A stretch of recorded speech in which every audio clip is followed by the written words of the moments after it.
देशमुख सरपंच यांची जी निर्गुण हत्या झाली, खरं म्हणजे माणुसकीला काळीमा फासणारी घटना आहे. मी यापूर्वी देखील त्याचा निषेध केलेला आहे आणि म्हणून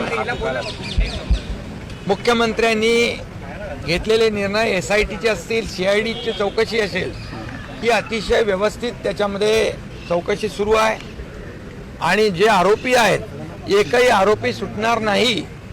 मी कालही म्हणालो, कानून के हात लंबे होते हैं, नाक दाबल्यावर तोंड उघडलं आणि फरार झालेले आरोपी त्यांची जेव्हा प्रॉपर्टी सीज झाली, त्यांची बँक खाती गोठवली गेली, त्यावेळेस तेव्हा ते शरण आलेत.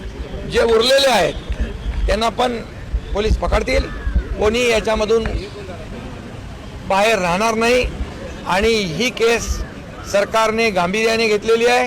ही केस फास्ट ट्रॅकवर घेऊन याच्यामध्ये तज्ज्ञ वकील, विशेष वकील लावून कोर्टाला विनंती केली जाईल, कारण ज्या पद्धतीने निर्गुणपणे ही हत्या झालेली आहे संतोष देशमुख यांची, तेवढीच कठोर शिक्षा या सर्व आरोपींना झाली पाहिजे. या आरोपींची पाळंमुळं सरकार खोदल्याशिवाय राहणार नाही. छोट्या जाहिराती मोठा फायदा. आता आपण आमच्या वृत्तपत्राला, न्यूज पोर्टलला आणि यूट्यूब चॅनलला फक्त 499 मध्ये वाढदिवस, उद्घाटन सत्कार, नियुक्ती, जागेविषयक, शैक्षणिक, व्यवसाय धंदा, सल्ला मार्गदर्शन, ज्योतिषी, सौंदर्यविषयक, गुंतवणूक, पर्यटन, सेवाविषयक, नोकरीविषयक, कला क्रीडा शिबिर इत्यादी विषयी जाहिराती अथवा बातमी देऊ शकता. अधिक माहितीसाठी बॅनरवरती दिलेल्या नंबरवरती कॉल करा. धन्यवाद.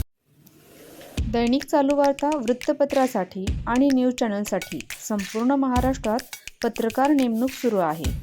आपण इच्छुक असाल तर खालील दिलेल्या नंबरवर कॉल किंवा व्हॉट्सअपवर मेसेज करा.